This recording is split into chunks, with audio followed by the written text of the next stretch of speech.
Hello, welcome to my channel, another Bibliophile Reads. My name is Greg, and I am going to do Confessions of a Kindle Hoarder tag. This tag was created by Hungry Bookworm. I was not officially tagged, but Gina Stanyer had a call to arms and basically saying anyone who wants to do this tag can do it. So here I am. Now, I am going to confess that I am a long time Kindle user.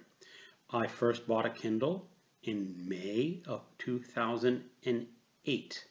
And even before then, I was a long time user of ebooks. And I originally started reading ebooks on the Microsoft handheld PDAs. And I did that for quite a number of years. And I can actually go back and tell you exactly when that started. I started with ebooks in 2002. So I've been a long time reader of ebooks. And I eventually migrated over to the Kindle. So this tag has 11 prompts. Prompt number 1, be brave. How many books, samples, articles, etc. do you currently have on your Kindle?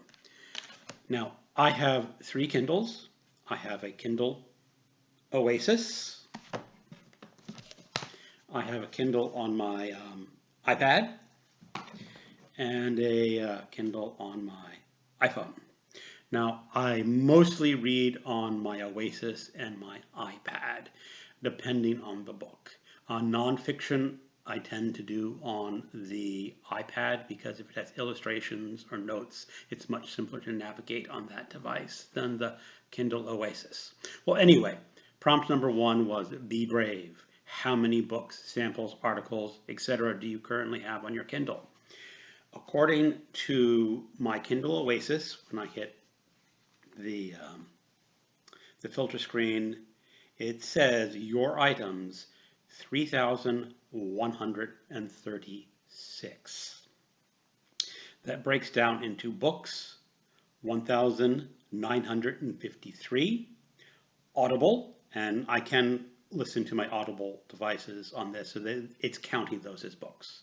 1,190, comics 7, samples 92, shared items, those are items that my wife has bought on her Kindle, 121. And I believe, periodicals 591.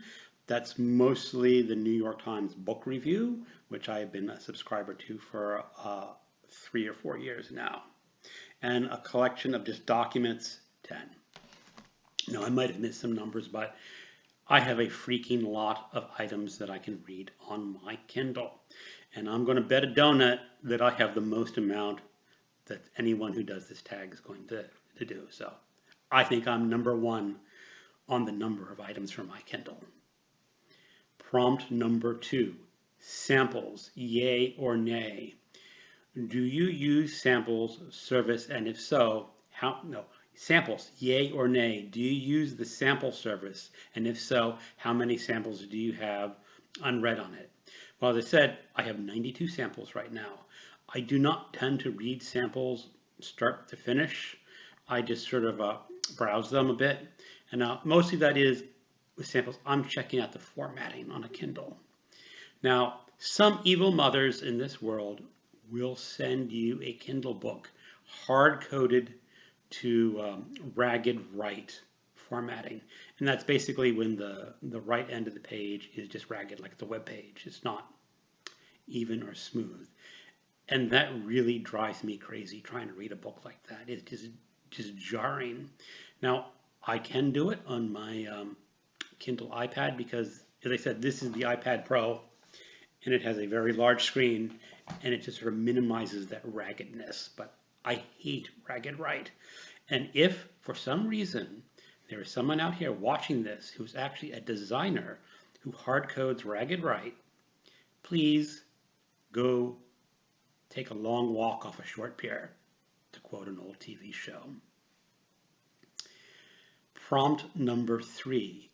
Do you even remember what is the oldest book you have on it, i.e. the one that has been languishing there the longest unread?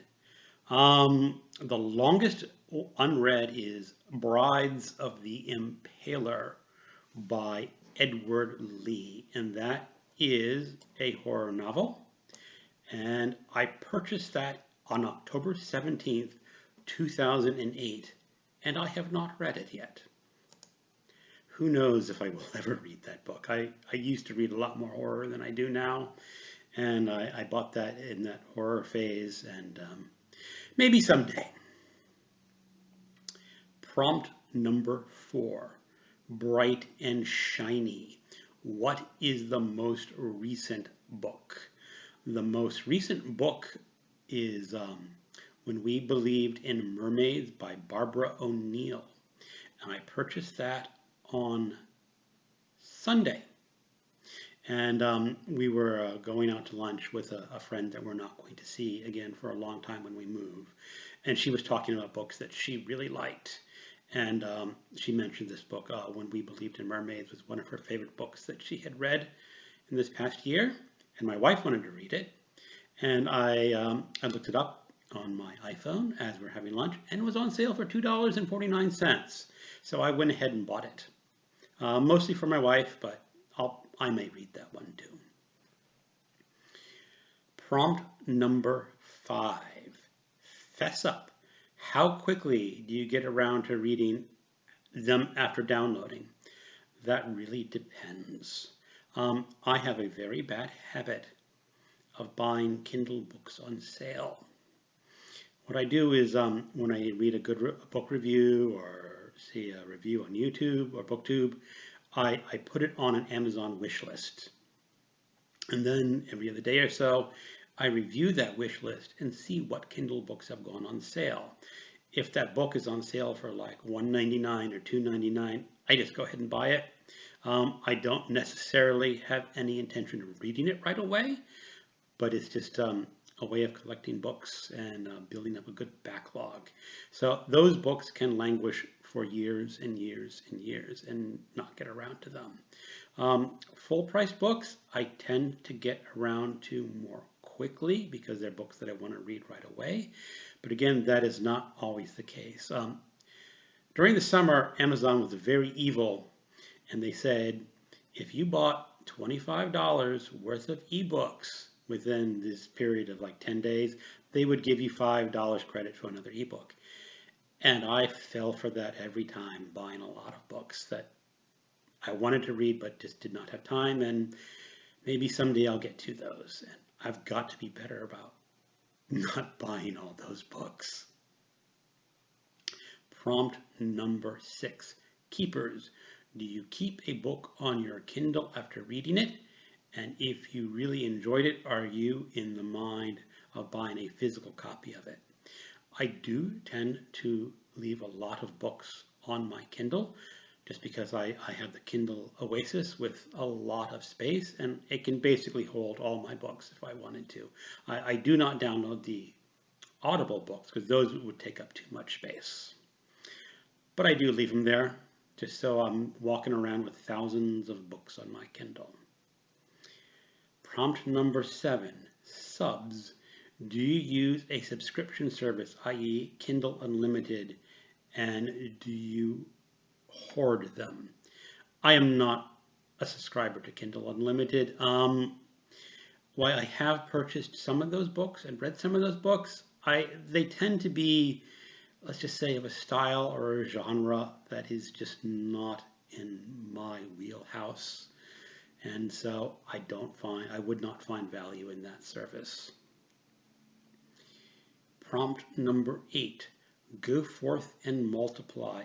Other places you read your Kindle ebooks on. Now, I've already showed you my 3 Kindle devices, and that's what I have. Prompt number 9, lucky dip.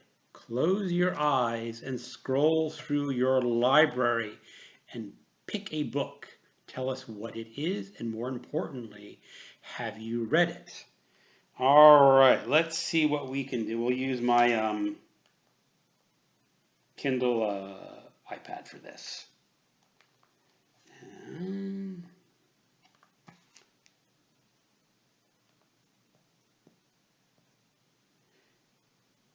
All right, let's go and see what we can find.